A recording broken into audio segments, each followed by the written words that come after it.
تخيل تصحى من النوم تلاقي الزمن عدى عليك مئات السنين. ده اللي حصل بالظبط مع مجموعة من الناس اللي هربوا بدينهم وعقيدتهم عشان يستخبوا في كهف وناموا فيه، لكن افتكروا ان هم ناموا يوم، لكن لما صحيوا اكتشفوا ان هم ناموا 3 قرون. الدنيا اتغيرت من حواليهم، ناس ماتت، لغة اتغيرت، وقيم اتبدلت، واصبحوا غرباء في زمن مش زمنهم. وانا هنا بتكلم عن فيلم اهل الكهف.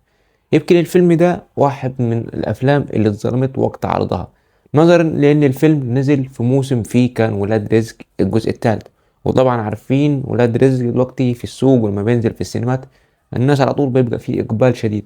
فالفيلم ده نزل في نفس الموسم بالظبط، فطبيعي ان هو كان هيتظلم. يمكن انا جاي اسير الجدل شوية ان الفيلم حلو جدا بصراحة، والفيلم عجبني بغض النظر ان النص الاول من الفيلم عجبني اكتر، يعني نظرا لان الفيلم كان فيه احداث سريعه، تقديم للشخصيات كويس، مفيش ملل ولا اي حاجه، والتقديم الشخصيات كل شخصيه اتقدمت صح وانت عرفت القصه وكل حاجه.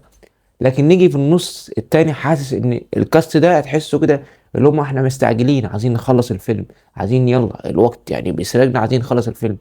وبقى في حاجات يعني غريبة بتحصل، في مشاهد غير منطقية بالمرة، حاجات بتحصل غريبة بصراحة. يمكن ده اللي خلى الفيلم في ناس كتير ما يعجبهاش، لكن بصراحة الفيلم عامة يعني هو فيلم مهم جدا. يمكن في ناس هاجمت الفيلم قبل ما ينزل ان الفيلم ده بيتكلم عن قصة اهل الكهف اللي ذكرت في القرآن، لكن صناع الفيلم في بداية الفيلم كتبوا ان هما الفيلم ده مش متاخد من اي صورة في القرآن الكريم، وان الفيلم متاخد من رواية اهل الكهف لتوفيق عبد الحكيم.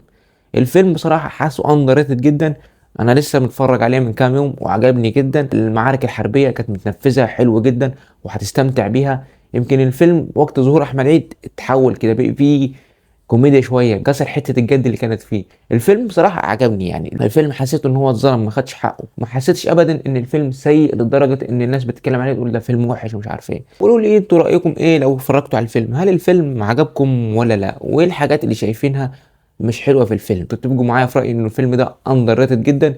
ما تنسوش تكتبوا لي رايكم في الكومنتات تحت. واخيرا لو عجبكم المحتوى بتاعي ما تنسوش تعملوا لي فولو، ويلا سلام.